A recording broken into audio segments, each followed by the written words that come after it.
Señor, te damos gracias por este tiempo que nos permites alabarte y proclamar que tú puedes mover montes. Permite que nuestra fe pueda crecer de tal forma que podamos ver esos montes que se apartan de nosotros, en el nombre de Jesucristo. Señor, tú dijiste que un grano de mostaza solo requeríamos para poder hacer grandes cosas. Que este día, Señor, nuestra fe pueda crecer. La fe es por el oír y el oír tu palabra. Permítenos, Señor, crecer, entender y poner en práctica lo que tu palabra dice. Gracias, Señor, por tu presencia en medio nuestro. Pedimos, Señor, que tú estés satisfaciendo en esta mañana toda necesidad espiritual y emocional que tu pueblo ha traído este día. Solo a ti podemos venir, los que estamos cargados y trabajados, porque solo tú nos puedes hacer descansar. Y pedimos ese descanso en esta mañana y esa paz que sobrepasa todo entendimiento. Y háblanos, Señor, enséñanos, moldéanos. Siempre decimos que tú eres el alfarero y que somos el barro. Pero cuando comienzas a moldearnos, ya no nos gusta la figura. Ayúdanos en este día, Señor, a entender y a comprender lo que tú estás haciendo en medio nuestro. Espíritu Santo, te necesitamos y queremos más y más de ti y menos de nosotros. Te damos gracias en esta mañana y proclamamos tu presencia y que tú estás en medio nuestro. Y por ello te damos gracias y entregamos nuestras cargas y descansamos en ti. En el nombre de Jesús. Amén. Amén. Tomen asiento, por favor.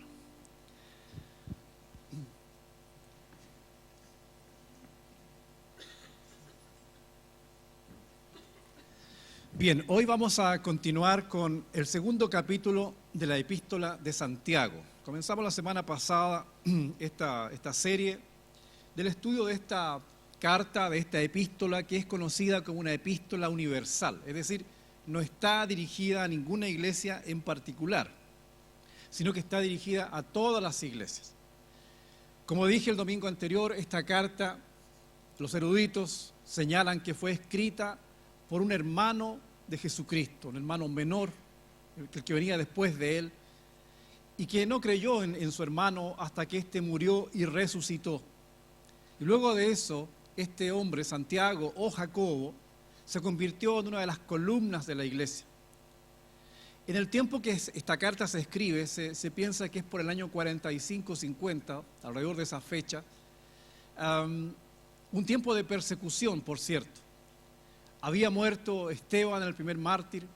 Luego Herodes Agripa, quien inició esta persecución, también muere uno de los apóstoles, Jacobo, el Jacobo de los apóstoles, muere en aquella oportunidad. De manera que cuando escribe Santiago, la iglesia está viviendo un tiempo de persecución, es un tiempo complejo.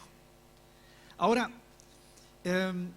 esta carta, si bien tiene 5 capítulos, usted entiende bien que la Biblia no fue escrita en capítulos ni en versículos, sino que la Biblia posteriormente se añadió todo eso por efectos nada más que didácticos. Y hago esta referencia porque Santiago va a estar tocando temas, no necesariamente en un capítulo o en otro, sino que lo que tiene que medirnos siempre son los contextos. Así que nunca se fije usted, por favor, que si terminó el capítulo, terminó la idea. No es así. Sino que las ideas pueden continuar en el siguiente capítulo. Y por ello tenemos que leer las ideas y los contextos. A ver. Ahí. Por ejemplo, y les quiero explicar esto para que entendamos un poquito. ¿Cuándo fue la Biblia dividida en capítulos y en versículos como la tenemos hoy día? Eso fue recién. Por ejemplo, los capítulos los hizo Stephen Langton, que fue arzobispo de Canterbury, en el siglo XIII. Para dejarlo más claro, siglo XIII recién la Biblia se separa en capítulos y en versículos fue en el 1500. cuando un imprentero divide el Nuevo Testamento en versos y luego otro señor divide toda la Biblia en versículos. O sea, estamos hablando del siglo XVI. De allí en adelante tenemos la Biblia que conocemos hoy día.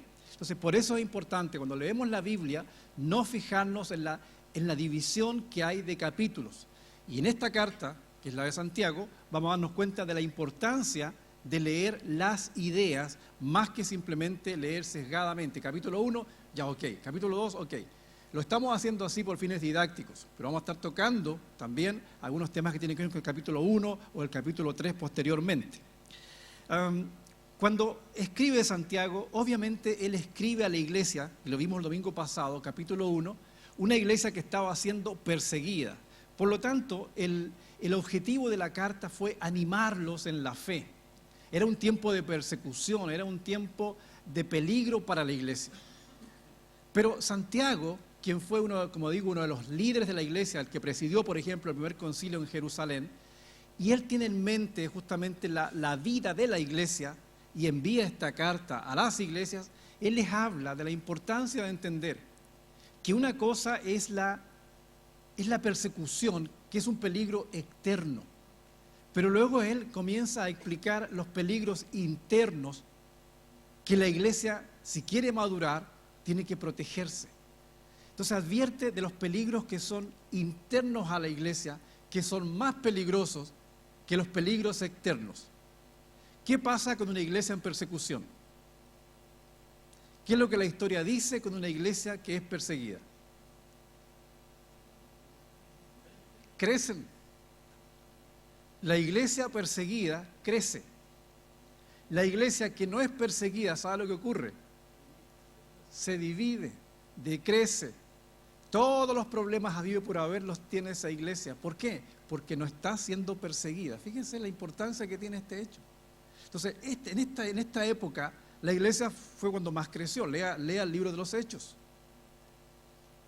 ¿Y por qué creció? Porque había una persecución externa. La iglesia en China actualmente, la iglesia que más crece, la iglesia bajo persecución. Y la iglesia perseguida en diferentes países hoy día es la iglesia que subterráneamente más crece, donde la fe es más fuerte.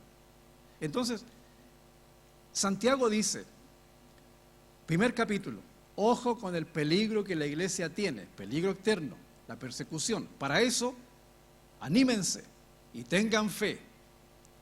Capítulo 2, en este capítulo va a expresar los peligros internos de la iglesia y va a continuar expresándolos en el capítulo 3 también. De manera que es muy importante que entendamos eso. Santiago 1, 22, 24, y aquí Santiago expone dos grandes peligros de la iglesia en el capítulo 1 al final, y quizás usted los va a descubrir cuando los leamos. Cuando Santiago dice, pero sean, ¿qué cosa? Hacedores de la palabra, y no tan solamente oidores, engañándose a ustedes mismos. Porque si alguno es oidor de la palabra, pero no hacedor de ella, este es semejante al hombre que considera en un espejo su rostro natural, porque él se considera a sí mismo y se va, y luego se olvida cómo era. Mas el que mira atentamente en la perfecta ley de la libertad y persevera, fíjese esta palabra, y persevera en ella. Perseverar. ¿Cuándo se persevera? Cuando no hay sentimientos, cuando no se siente nada, se persevera, es un asunto de la decisión, se persevera. Y persevera en ella no siendo oidor olvidadizo, sino hacedor de la obra, este será bienaventurado en lo que hace. Si alguno se cree religioso entre ustedes, y leíamos el otro día la versión moderna, ¿se acuerdan? Y decía, si alguno se cree espiritual entre ustedes, y no refrena su lengua, sino que engaña su corazón, la religión, la espiritualidad de tal persona es vana. La religión pura y sin mácula delante de Dios, el Padre, es esta: visitar a los huérfanos y a las viudas en sus tribulaciones y guardarse sin mancha del mundo. ¿Cuáles son los peligros que está mostrando aquí Santiago al final del capítulo 1? ¿Cuáles serán? Hay dos peligros acá: el oír la palabra y no hacer nada, o sea, ser un mero oidor. ser un mero religioso, una persona que escucha lo que la Biblia dice, que bonito lo que la Biblia dice, y nada más. O sea, ahí terminó todo. ¿Qué es lo que es eso? Si caemos en eso, si la iglesia cae en eso, cae en el peligro de la religiosidad y de la falsa espiritualidad.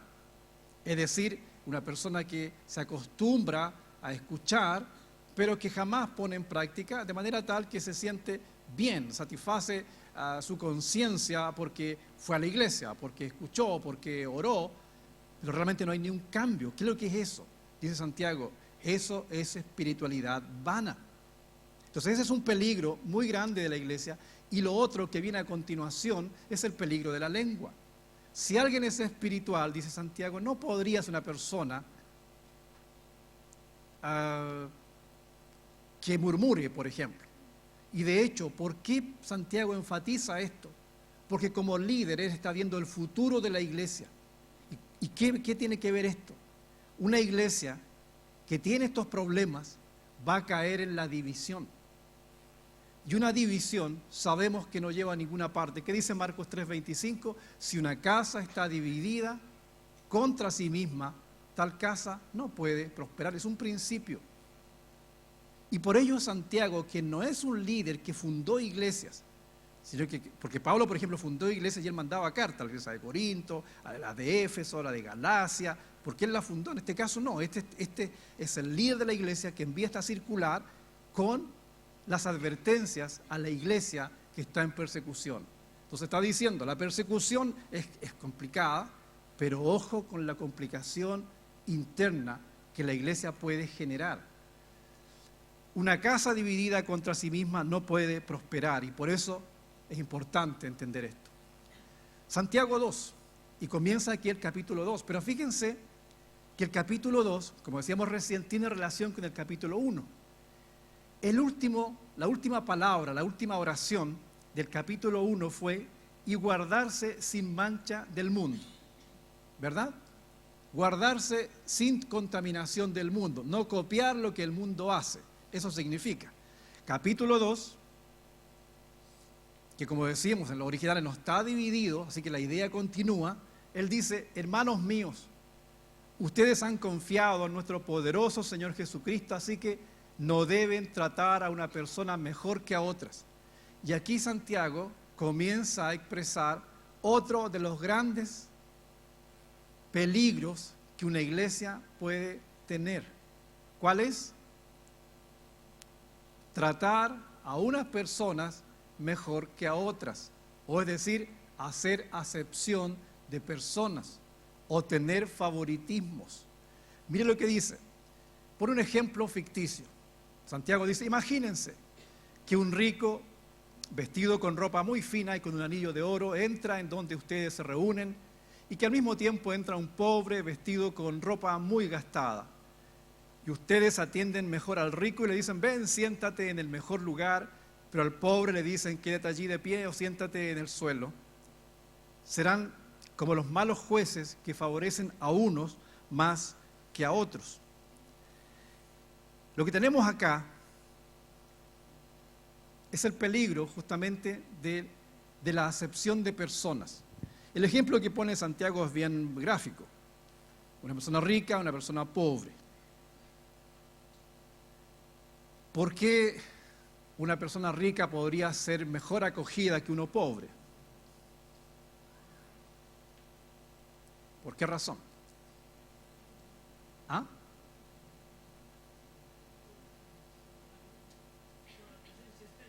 Por la presencia, ok. ¿Qué más? La riqueza, ¿qué significaría eso? Interés. Entonces aquí está mostrando algo, Santiago, que tiene que ver, dice, en una iglesia no puede haber favoritismos, no puede haber acepción de personas. Y pone este ejemplo básico. Si entra un rico y entra un pobre, ¿a quién recibió mejor? ¿Al rico o al pobre? Al rico. ¿Por qué razón? Porque el rico tiene más plumas que... Tiene más plumas, obviamente, ¿verdad? Entonces, Santiago está poniendo un punto sobre las IES interesante acá. Si ustedes obedecen el mandamiento más importante que Dios nos ha dado, harán muy bien. Ese mandamiento dice, recuerden que cada uno debe amar a su prójimo como a sí mismo.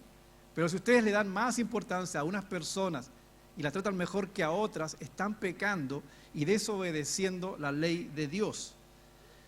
Miren la importancia que le da Santiago a un tema del cual no siempre se habla, que es la acepción de personas, que es el favoritismo. ¿Y por qué Santiago enfatiza esto? Porque eso crea división. Eso crea división. Por eso Santiago dice, recuerden que cada uno debe amar a su prójimo como se ama a sí mismo. Pero si ustedes le dan más importancia a unas personas y las tratan mejor que a otras, están, ¿qué cosa dice? Pecando. O sea, es un pecado. O sea, es un pecado. O sea, no es algo que podemos tomar a la ligera. Y por eso es que esta carta tiene que ver con, si la iglesia quiere madurar, tiene que entender los problemas a los cuales se va a enfrentar. Y esos problemas son reales, son de todos los días, de todas las iglesias. Recordemos que Santiago está hablando a la iglesia del primer siglo, estamos en el siglo XXI, o sea, imagínense cuántos siglos han pasado, y los problemas continúan iguales. O sea, está hablando a la naturaleza humana. ¿Por qué razón? Porque si bien somos cristianos, porque si bien hemos nacido de nuevo, porque si bien el Señor es nuestro Salvador y nuestro Redentor, ¿qué mantenemos aún en nosotros? La vieja naturaleza, nuestro yo, ¿verdad? Y eso permanece, coexiste con esa nueva naturaleza. Por eso estos problemas se dan desde el primer siglo hasta hoy día. O sea, tenemos que entender eso. No somos personas que podamos decir, no, estamos ya a otro nivel. Santiago dice, ok, si se cree espiritual, ok, ¿qué pasa entonces con estos problemas? El problema de la lengua, el problema de la división, el problema del favoritismo. ¿Qué pasa con eso? Entonces, por eso es que es tan importante entender esto. Ahora bien, el ejemplo que plantea Santiago es un rico, un pobre. ¿De qué manera podrían darse favoritismos dentro de un grupo? ¿De qué manera? ¿Perdón? Puede ser que sean del mismo país. Estamos hablando ficticiamente, ¿verdad? Ya.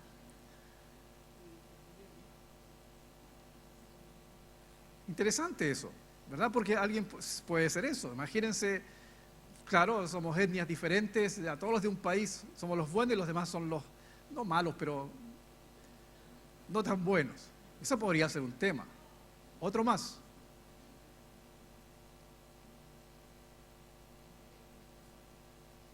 Creerse más espirituales, sí, también.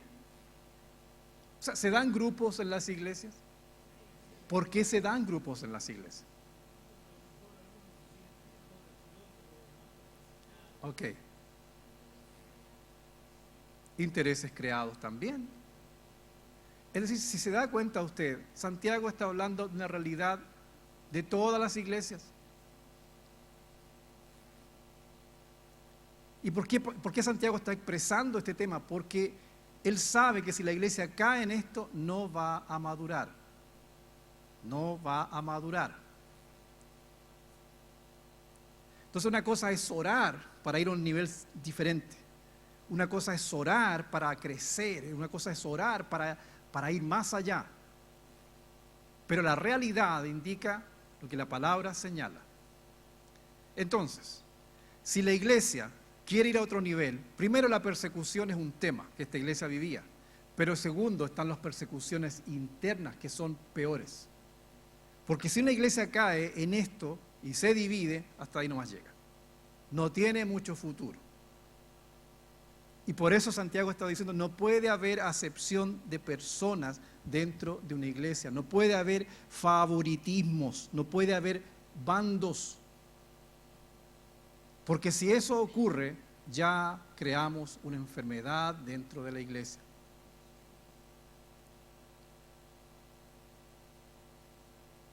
Y alguien podría decir, pero ¿cuál es el problema de eso? Total, yo me llevo mejor con este grupo.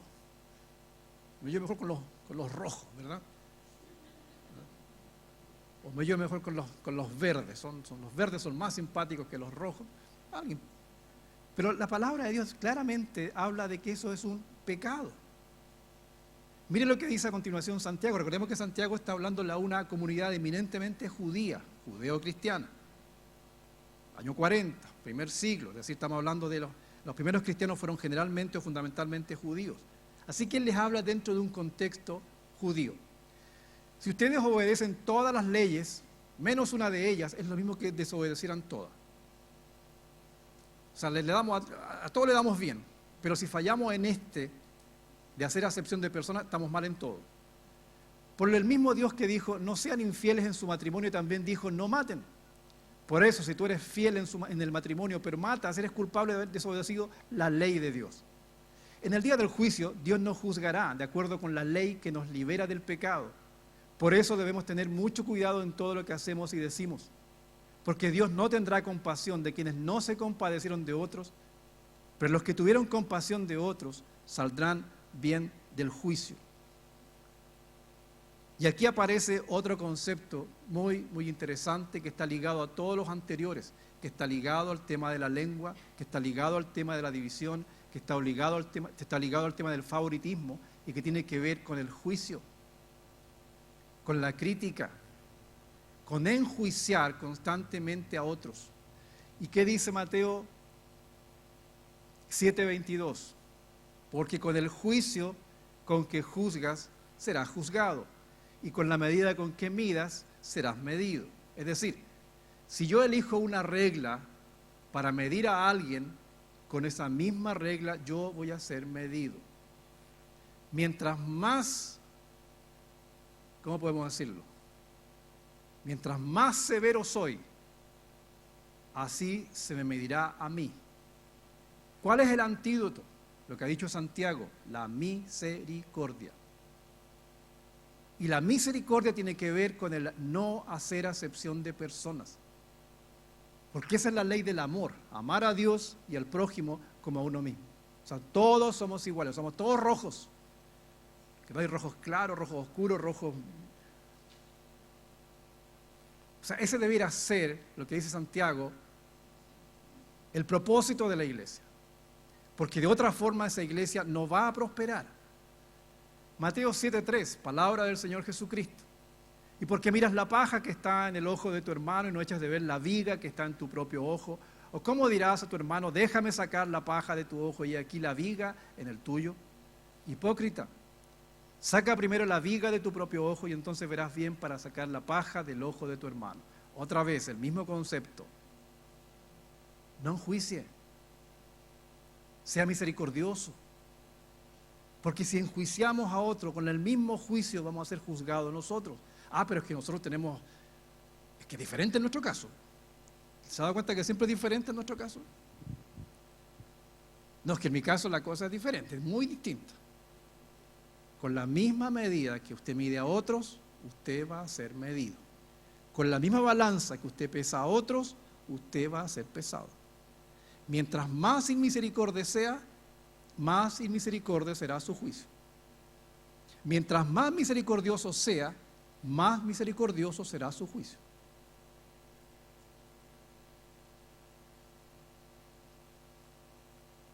Estamos entendiendo, ¿verdad? O sea, Santiago es súper claro en lo que dice. O sea, si una iglesia quiere madurar, tiene que entender los peligros con los cuales va a enfrentarse y batallar deliberadamente contra eso. ¿Por qué razón? Porque está en nuestra naturaleza. O sea, el enemigo no está afuera, está dentro nuestro. Se llama orgullo. Y está presente. Y se manifiesta de una u otra forma, se manifiesta. Y por ello es que este líder, como digo, el líder de la iglesia en Jerusalén, nos dice esto. El antídoto es la misericordia. O como dicen por allí, ponerse en los zapatos del otro. Ponerse en los zapatos del otro. ¿Se pone usted en los zapatos del otro cuando juzga así, pero le corta la cabeza al otro? Usted sabe por qué actuó así, sabe qué problemas tiene, sabe qué circunstancias está viviendo. sabe qué pasa en su vida, en su familia, con sus hijos, con sus finanzas. ¿Usted sabe lo que le ocurre a esa persona? No tiene idea. Y usted juzga y corta la cabeza inmisericordiamente por amor al Señor, por amor a la obra. Hipocresía.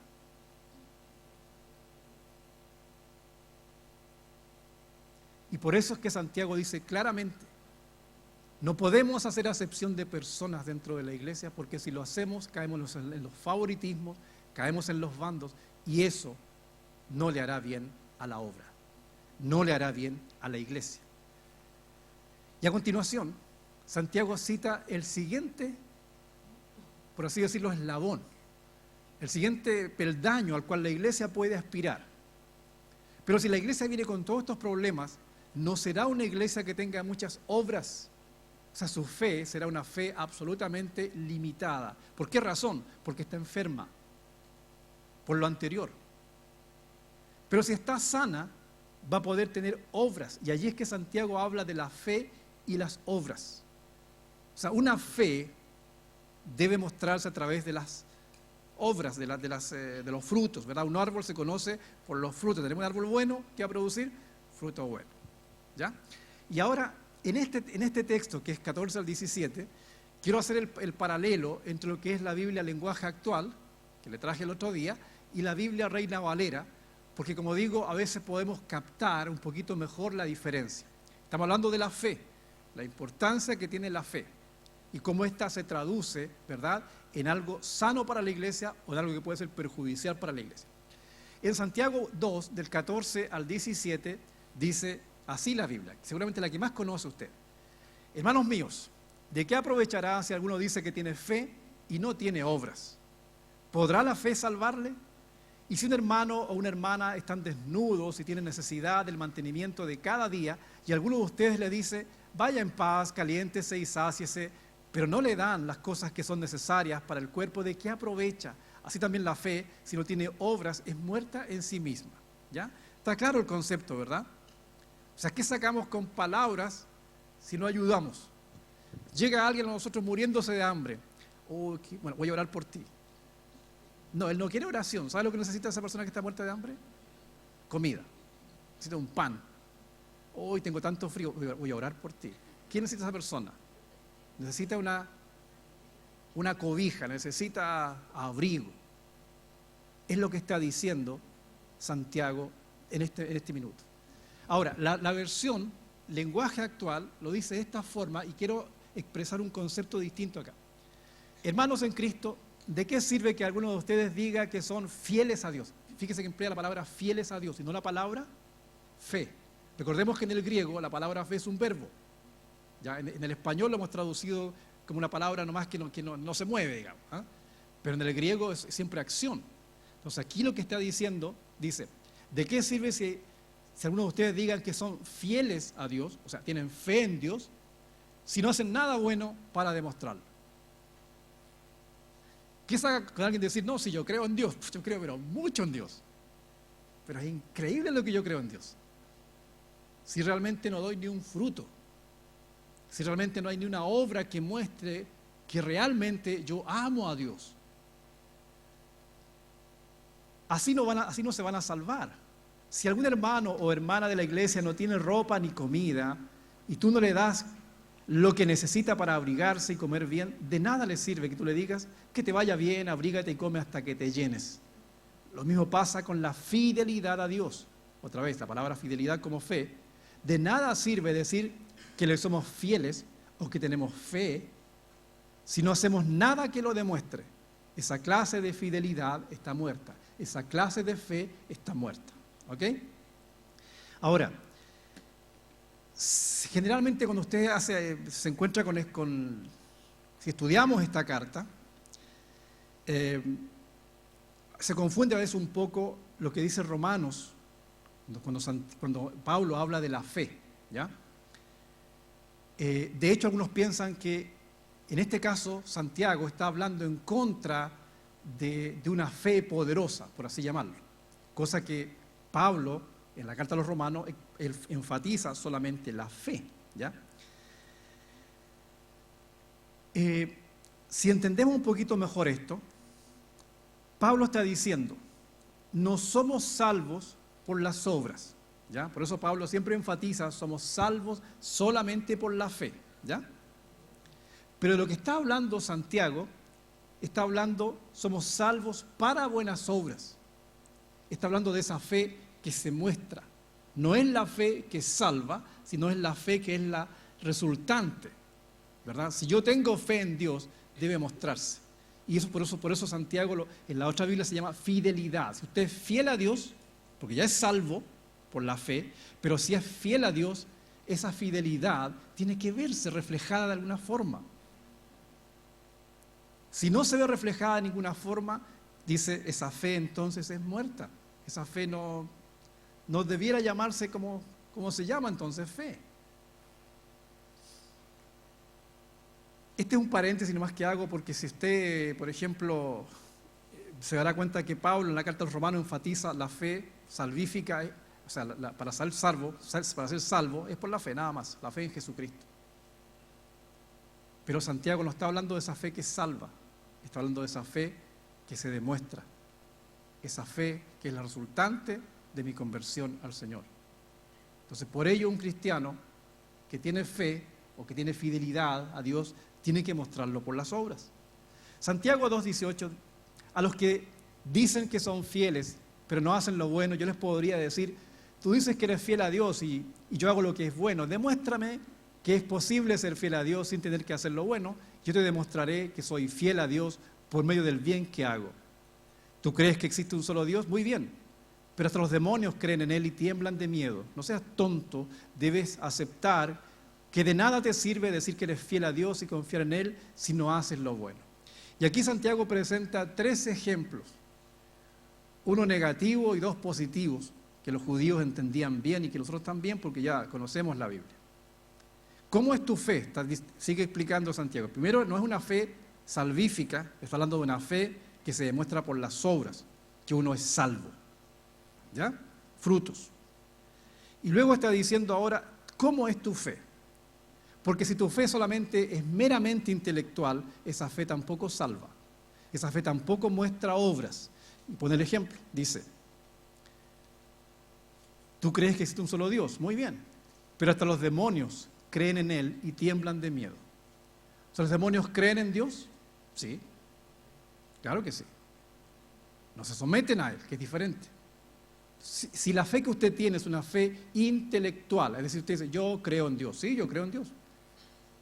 Y ahí queda, esa fe no sirve. Es la misma que tienen los demonios. Incluso ellos hacen más porque tiemblan. Si esa fe es intelectual, no nos sirve. Cuando alguien nos dice, no, si yo creo en Dios, a mi manera, pero yo creo en Dios. ¿Qué fe es esa? Intelectual. No sirve para nada, no es nada en el fondo. No es ni una cosa. ¿Ya? Entonces, ese es un tipo de fe, dice Santiago. Pero ahora hay otro tipo de fe, que es el que lo muestra a continuación, con 2 ejemplos. Abraham y Rahab. ¿Recuerdan a Abraham? El padre de la fe. ¿Quién es Rahab? Una prostituta. No, Rahab. Abraham. Se cruzaron las líneas. Abraham, ok. Abraham es el padre de la fe. Es un prócer de la historia de la religión judía. Pero Rahab, ¿quién era Rahab? Era una prostituta. Entonces, ¿por qué Santiago presenta estos 2 ejemplos tan dispares? Veamos. Santiago 2:21 dice, nuestro antepasado Abraham agradó a Dios cuando puso a su hijo Isaac sobre el altar para sacrificarlo y Dios lo aceptó por eso. La confianza que Abraham tuvo en Dios se demostró con todo lo que hizo y por medio de todo lo que hizo su confianza llegó a ser perfecta. Así se cumplió lo que dice en la Biblia. Abraham confió en la promesa de Dios y por eso Dios lo aceptó. Y fue así como Abraham se hizo amigo de Dios. Como pueden ver, Dios nos acepta por lo que hacemos y no solo por lo que creemos. Es decir, ¿las obras son importantes para el que cree? Claro que sí. A ver, presenta a Abraham. ¿Qué hizo Abraham? ¿Cuál fue el acto que Jacob aquí está resaltando. El sacrificio de su hijo Isaac. Muy bien. ¿Abraham tenía fe? Sí, tenía harta fe. De hecho, había sido entrenado por más de 25 años en la fe. O sea, ya harto tiempo. El hombre tenía fe. Sin embargo, Dios le presenta una última prueba. ¿Y cuál fue esa última prueba? Que sacrificara a su hijo unigénito. ¿Sí? Ya. ¿Y qué hizo Abraham? Cumplió. O sea, obedeció eso que resulta imposible. O sea, yo encuentro que, no sé, a Dios se le pasó la mano ahí. Era el único hijo. Estaba súper viejo. O sea, no tenía por dónde. Y Dios le dice que sacrifique a Abraham. ¿No le parece que fue, no, como mucho, verdad? ¿Está de acuerdo conmigo, no? Yo creo que fue mucho. Sin embargo, ¿qué hace este hombre? Este hombre llega allí al altar del sacrificio y está dispuesto a sacrificar a su hijo. Tanta era la fe que tenía este hombre que dijo, aunque yo lo matare, mi Dios lo va a levantar, lo va a resucitar. Esa fe era la que él tenía. Si nos damos cuenta acá, Abraham, si bien creía en Dios, no era una fe solamente intelectual, era una fe viva. Y esa fe viva se prueba justamente en las pruebas. Y en este caso él fue capaz de sacrificar lo que más amaba. Piense usted en lo que más ama. Y que usted dice, no, sin eso yo no vivo. ¿Sería capaz de sacrificar eso que usted más ama si Dios se lo pidiera? Y no me conteste rápidamente sí, porque hay que llegar al momento. Esa es la fe. O sea, esa es la fe cuando estamos dispuestos a sacrificar algo que es muy íntimo, que es algo muy preciado para uno. Algo muy precioso. Les quiero contar una anécdota. Me ocurrió en el año 99. Hace muchos años atrás. Siglo pasado. Por diferentes motivos, con mi familia nos mudamos a Inglaterra por un año a estudiar. Estudiar un año internado. Durante ese tiempo yo sufrí mucho. ¿Saben por qué? Sufrí mucho por la iglesia en Viña. Por mi iglesia en Viña, la que yo fundé. ¿Ya? Esa iglesia que yo la vi crecer, que la cuidé, que le hice arrumacos, que di mi vida por ella. Y cuando llegué a Inglaterra a estudiar, siempre estaba pensando en mi iglesia. ¿Qué iba a ser mi iglesia sin mí? ¿Cómo estará mi iglesia sin mí? ¿Cómo estará sufriendo mi iglesia sin mí? Cuando llegó el final de año, se acerca una mujer que no me conocía. Estábamos en una reunión especial y me dice esta palabra: el Señor te dice que sueltes tu Isaac. Y fue todo lo que me dijo. Fue todo lo que me dijo. Pero yo entendí exactamente lo que Dios me estaba diciendo. ¿Cuál era mi Isaac en ese instante? Mi iglesia, la que yo fundé. Y en ese instante supe que Dios me estaba pidiendo la iglesia. ¿Qué hice? Sacrifiqué la iglesia y se la entregué a Dios. Dios me enseñó algo. La iglesia es de Él y Él la cuida. Y desde ese instante jamás protegí la iglesia, excepto con lo que me correspondía a mí, que era predicar la sana doctrina, nada más. Y es lo mismo que estoy haciendo acá. Dios me trajo acá y cuando Él quiera sacarme, me va a sacar. Así va a ser. Y lo único que estoy haciendo acá es tratar de predicar la sana doctrina. El Señor es el dueño de la iglesia. Nadie más que Él. Nadie más. Y eso... Pero hay un tremendo problema. La iglesia está formada por personas, por nosotros. Y todos tenemos defectos. Y todos tenemos áreas que ha enumerado Santiago. Y que si no somos capaces de suplir o superar aquello, la iglesia, que si bien es del Señor, vamos a seguir manteniéndola sin que ella pueda crecer. Porque erróneamente estamos pensando que somos responsables, cuando lo que somos responsables es de obedecer lo que la Biblia dice. De eso somos responsables. De no murmurar, de no hacer acepción de personas, de no tener favoritismos. Es lo que dice la Biblia. Y ese es nuestro rol. Ese debe ser nuestro rol. Por lo tanto, ¿qué es lo que hizo? ¿Qué es lo que hizo Abraham? Ricky, vaya a matar eso, por favor. ¿Qué es lo que hizo Abraham? Abraham lo que hizo fue sacrificar lo que más amaba. Un aplauso para Ricky, por favor.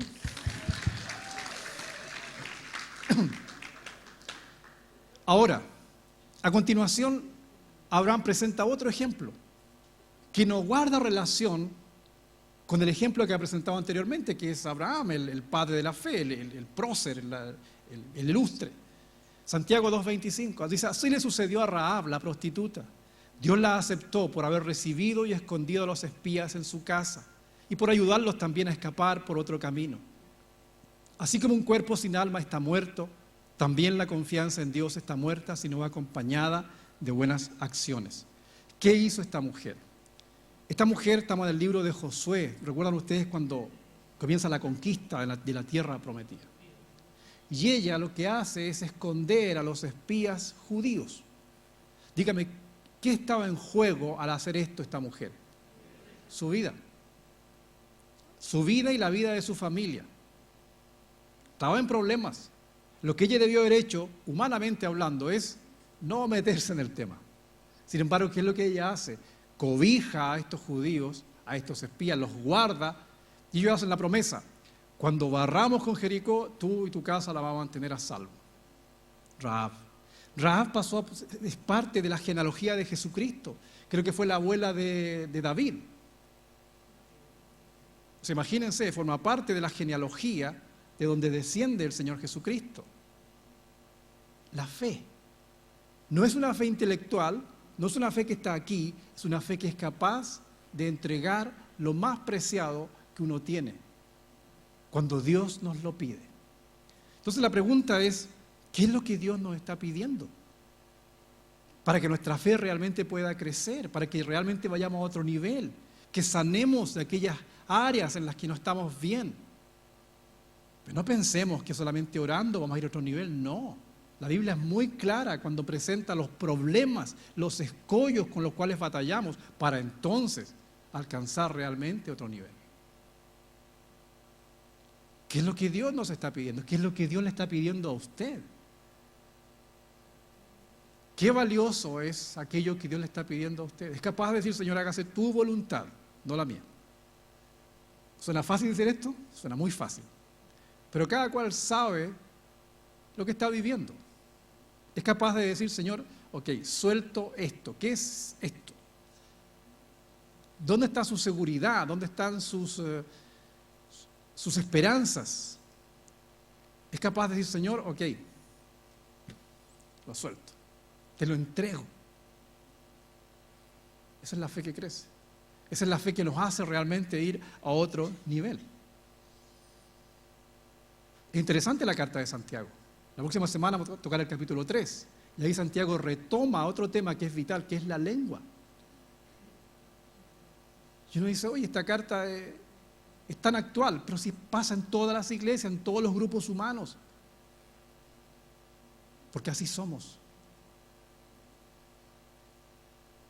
Pero la idea es que no seamos así, porque por ello el Señor Jesucristo mora en nosotros. Para finalizar,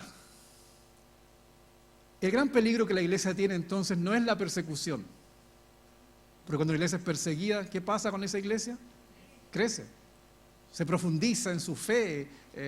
La iglesia realmente son gigantes. Es una iglesia que va realmente a otro nivel. La iglesia que más creció y la más fuerte fue la del primer siglo por la persecución de la que fue objeto. Y era una fe inconmovible. Durante la Reforma, de la misma forma, cuando las personas eran perseguidas por simplemente tener la Biblia, leer la Biblia, esa fe los hacía ir a la muerte, la muerte. Esa iglesia creció.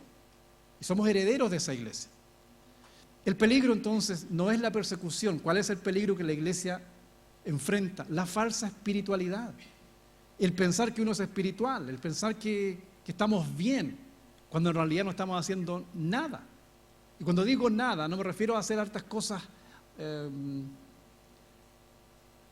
cansarnos harto, digamos, sino que estoy hablando de cosas que tienen que ver con lo que la Biblia señala. Por ejemplo, los favoritismos, el tener equipo, el tener personas, estos son los buenos, estos son los malos, el chisme, la murmuración, todo aquello que es lo que hace con la iglesia, lleva a la división, y por eso es que Santiago es tan enfático con este tema.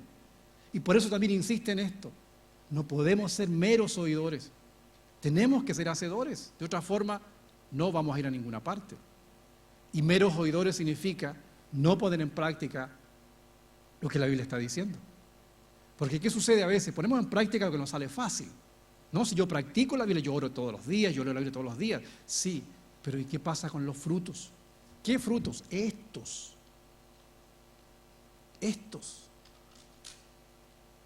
¿Dónde están?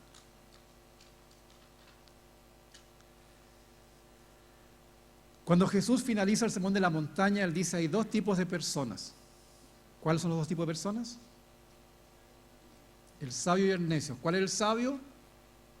El que escucha y hace lo que la palabra señala, porque ese está construyendo su casa sobre la roca.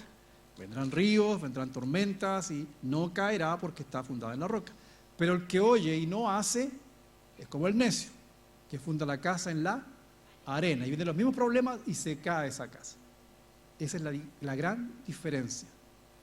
Ser oidor y ser un hacedor. No solamente de las cosas que nos salen fáciles, sino estas.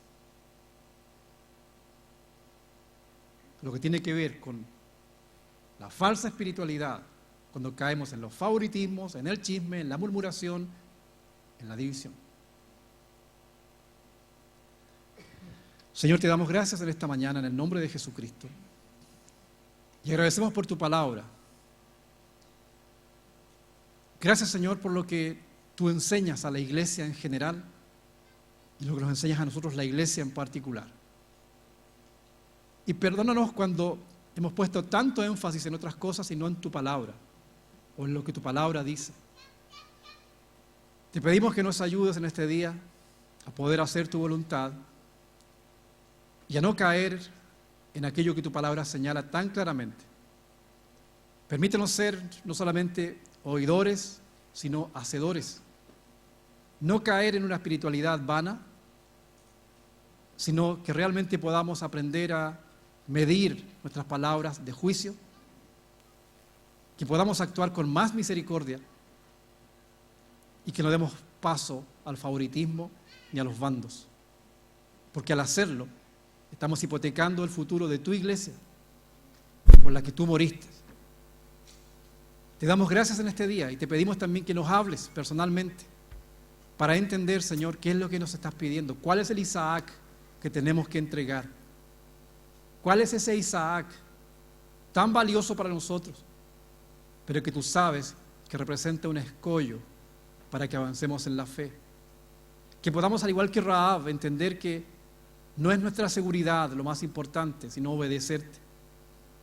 Háblanos, Señor, en esta mañana y que podamos seguir el ejemplo de Abraham y de Rahab.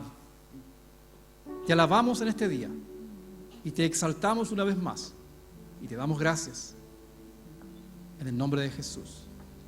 Amén y amén.